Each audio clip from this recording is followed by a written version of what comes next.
एक और बड़ी खबर आपको बता दें, नासिक के जाकिर हुसैन अस्पताल में ऑक्सीजन लीकेज का सीसीटीवी फुटेज सामने आ चुका है। जी हां, 21 अप्रैल को ऑक्सीजन लीकेज की वजह से 24 मरीजों की मौत हुई थी। सीसीटीवी में आप साफ देख सकते हैं कि टैंकर से अस्पताल के ऑक्सीजन टैंक में ऑक्सीजन भरी जा रही थी, जिस दौरान ये बड़ा हादसा हुआ। ये सीसीटीवी तस्वीर, एक्सक्लूसिव तस्वीर हम आपको दिखा रहे हैं। जांच पड़ताल इस पूरे मामले में भी हो रही है, लेकिन लापरवाहियों का नतीजा है कि मरीजों की जान लगातार खतरे में है। पहले से ही महामारी पैर पसार रही है, ऑक्सीजन की कमी है। ऑक्सीजन की कमी से न जाने कितने मरीज अपनी जान गंवा चुके हैं। उसके बावजूद अस्पतालों की लापरवाही की वजह से भी इस वक्त बड़े बड़े हादसे हो रहे हैं।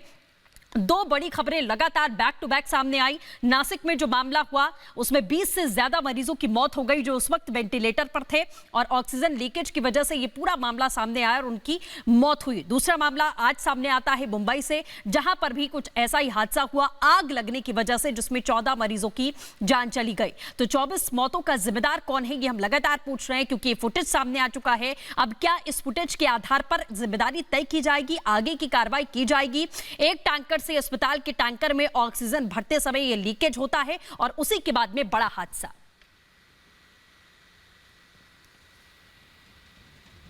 तो महाराष्ट्र के नासिक में सिर्फ एक मेडिकल स्टोर में रेमडेसिविर मिल रही है, लेकिन अब वहां भी स्टॉक खत्म हो गया है। देखिए हमारी संवाददाता अलीशा नायर की रिपोर्ट के जरिए।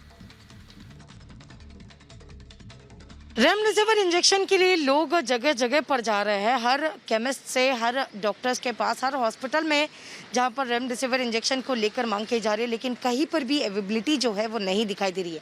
वहीं पर हम खुद कई केमिस्ट के पास गए और उन्होंने सिर्फ एक जगह का नाम बताया, जो कि पिंक फार्मेसी, ये जगह का नाम बताया गया था जहाँ पर रेमडेसिविर के अवेलेबिलिटी मिल सकती है। और जैसे हम यहाँ पर पहुँचे उसके बाद यहाँ पता चला है कि यहाँ पर भी जो स्टोरेज है वो पूरी तरीके से खत्म हो चुकी है। यही पिंक फार्मेसी के बाहर एक बोर्ड भी लगाया गया है जहां पर बताया जा रहा है कि रेमडेसिविर जो है ये इंजेक्शन अब फिलहाल यहां पर उपलब्ध नहीं है, कोविड सेंटर को संपर्क करें। इस तरीके का बोर्ड इस पिंक फार्मेसी में, जहां लोगों को एक उम्मीद थी कि रेमडेसिविर कहीं नहीं तो फिर इस फार्मेसी में ज़रूर मिलेगी। जहां तक हमें ये जानकारी जो केमिस्ट है अगल बगल के, उन सभी लोगों ने बताया था कि इस फार्मेसी में ज़रूर रेमडेसिविर मिलेगी, लेकिन जब इनके लोगों से जब हमने बातचीत की तो उन्होंने बताया कि उनके पास भी अवेलेबल नहीं है। साथ ही जो स्टोरेज रखे जा रहे थे वो भी पूरी तरीके से ख़त्म हो चुके हैं। खुद यहाँ पर कुछ लोग आए हैं जो कि इसी तलाश में है कि रेमडेसिविर इंजेक्शन उनको मिल जाए। उनसे बात करेंगे। सर, आप कहाँ से आए हो और कितने दिनों से रेमडेसिविर इंजेक्शन ढूंढ रहे हो? मेरे को 6 इंजेक्शन चाहिए थे।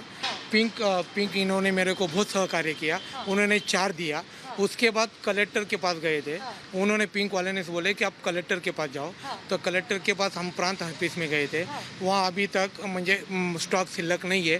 वो बोले जब भी आएंगे तो हम आपको देंगे। तो अभी पूरे नासिक में आप कितने जगह पर गए हो रेमडेसिविर के लिए? जहाँ जहाँ मिलता हर आदमी बोलते है तुम इनके पास जाओ, उनके पास जाओ। हर जगह गए, किधर भी नहीं मिला। कलेक्टर ऑफिस में भी क्या जवाब दिया गया? नहीं, अभी तक स्टॉक आया नहीं। तो ये स्थिति है नासिक में, जहां पर रेमडेसिविर को लेकर जो डॉक्टर प्रिस्क्राइब करते हैं, आखिरकार हर एक शख्स जो है वो डॉक्टर के प्रिस्क्रिप्शन के साथ, पेशेंट के जो आईडी है उनके साथ पहुंच रहे हैं, लेकिन उसके बावजूद रेमडेसिविर इंजेक्शन को लेकर जो अवेलेबिलिटी है वो बिल्कुल नहीं मिल रही। यानी कहीं ना कहीं पर स्टॉक जो है वो पूरा खत्म होते हुए दिखाई दे रहा है। दिल्ली के गंगाराम अस्पताल में कोरोना मरीजों के चलते ऑक्सीजन की खपत बढ़ाई गई है। गंगाराम अस्पताल के चेयरमैन डॉक्टर DS राणा से बातचीत की हमारे संवाददाता अखिलेश राय ने।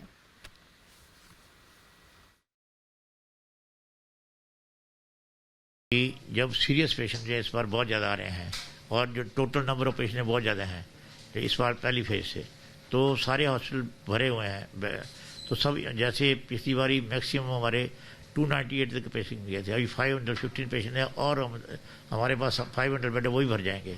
तो इतने पेशेंट को जब ऑक्सीजन मिलेगी तो ऑक्सीजन की सप्लाई और डिमांड में प्रॉब्लम होगी। चाहे हमारी नॉर्मल रिक्वायरमेंट है नॉन कोविड टाइम में वो 2.5 to 3,000 क्यूबिक मीटर, अब जो रिक्वायरमेंट है वो 10,000 क्यूबिक मीटर की है। तो उसकी सप्लाई पूरी नहीं कर पा रहे हैं वेंडर जो हैं, तो थोड़ी थोड़ी करके देते रहते हैं। तो उससे ऑक्सीजन सप्लाई तो मेंटेन हो रही है, सरकार इसमें इन्वॉल्व है, केंद्रीय सरकार इन्वॉल्व है। 25 लोगों की मौत जो है वो इसकी वजह से नहीं हुई कि वो उनको ऑक्सीजन नहीं मिली। ऑक्सीजन हमारे सब पेशेंट को मिल रही है। 25 लोगों की मौत इसलिए हुई कि बल्कि 25 के बाद मैं बताऊँ जो एग्जैक्ट फिगर है वो 30 है, पर उनकी बहुत है, उसमें 5 पेशेंट तो दे वर ब्रॉट डेड एक्चुअली तो हॉस्पिटल, जो वहीं डेथ हुई थी कैजुअलिटी के बाद। तो उनको मतलब उनको इतनी सीवियर डिजीज़ है कि वो लोगों की उनको बचा नहीं सकते हैं, पूरा ट्रीटमेंट मिल रहा है और कई लोग बेचारे उनको बेड ही नहीं मिल रहा है, उससे पहले मर जाते हैं। तो सप्लाई एंड डिमांड में एक बहुत बड़ा ह्यूज गैप हो गया। अभी भी गैप जारी है। गैप आप लोगों को पता ही है, केंद्रीय सरकार पूरा इंटरेस्ट ले रही है, प्रधानमंत्री खुद इन्वॉल्व है, वो सारा इंटरेस्ट ले रहे हैं कि मैन्युफैक्चरिंग कैपेसिटी बढ़ाओ, उसके अलावा इंडस्ट्रियल गैस को डाइवर्ट कर रहे हैं मेडिकल में, उसके इफेक्ट आना, उसके अलावा स्टीम जो सप्लाई चेन है उसको वो कर रहे हैं चैनलाइज, जो स्टेट बॉर्डर पर ऑक्सीजन रोकते थे उसको नहीं रोका जाएगा। हाँ, सारे दुनिया में खुद ही बताते हैं, ऐसी स्थिति कभी आई नहीं कि सरकार को इन्वॉल्व करना पड़े गैस मंगाने के लिए। ये तो अब एक इमरजेंसी है, सारी सडन इमरजेंसी होगी सारे नेशन में, इसलिए केंद्रीय सरकार इन्वॉल्व हो गई। उन्होंने अंदर मतलब जो डिजास्टर एक्ट है उसके अंदर उन्होंने सारा एक्ट को कर लिया, उसकी वजह से काफ़ी ऑक्सीजन सबको मिल जाएगी थोड़ी करके। एंड इसमें मैं कहूँगा कि हॉस्पिटल को भी, लोगों को भी, सबको पैनिक नहीं करना है, पर सरकारों को बस ये है कि सरकार मैन्युफैक्चर जो है वो ज़्यादा बढ़ाएं अपनी कैपेसिटी, और सरकार जो मैयर है स्ट्रीम लाइन हो जाए, सब हॉस्पिटलों को सभी जगह थोड़ी थोड़ी जो गैस है उनकी रिक्वायरमेंट के मुताबिक मिलनी चाहिए। और हॉस्पिटल को चाहिए कि जुडिशियस यूज करें, कोई वेस्टेज नहीं होने। तो इस टाइम थोड़ी सी वेस्टेज भी मैटर कर रही है। संक्रमण को कम करना है, संक्रमण तभी कम होगा कि वो जो आपका कोविड बिहेवियर है, हाथ धो, अपना मास्क पहनो, डिस्टेंस मेंटेन करो, इस शॉर्ट टर्म में। और लॉन्ग टर्म में कि आप वैक्सीनेशन कराओ, जब तक वैक्सीनेशन नहीं कराएंगे तो लॉन्ग टर्म में तो तभी बचना है ना उन्हें कि वैक्सीनेशन कराएंगे, नहीं तो ये वेव्स आती रहेंगी।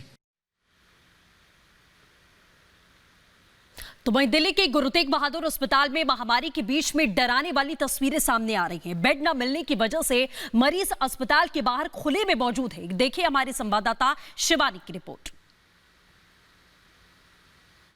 हम बताना चाहते हैं, कल रात से यहाँ पे हम अपने पेशेंट को लाए हैं जिसकी उम्र 40 वर्ष है, परेशान है, कोई देखने के लिए उतना नहीं चाहते हैं। पर जब मैं कहता हूँ डॉक्टर को तो इधर उधर बात टालते रहते हैं। अभी अंदर ले गए ऑक्सीजन के लिए बोल रहे हैं, तो बोले कि हम ऑक्सीजन नहीं मेरे पास, मैं किसके मैं देखूँ, क्या करूँ, मैं कुछ नहीं कर सकता। इधर भी नहीं, अपोलो जैसे इतना बड़ा हॉस्पिटल में भी हम लोग इतना धक्का खाया, इतना धक्का खाया, क्यों नहीं पेशेंट को ऐसे लुक कर रहे हैं, मुझे समझ में ही नहीं आ रहा है।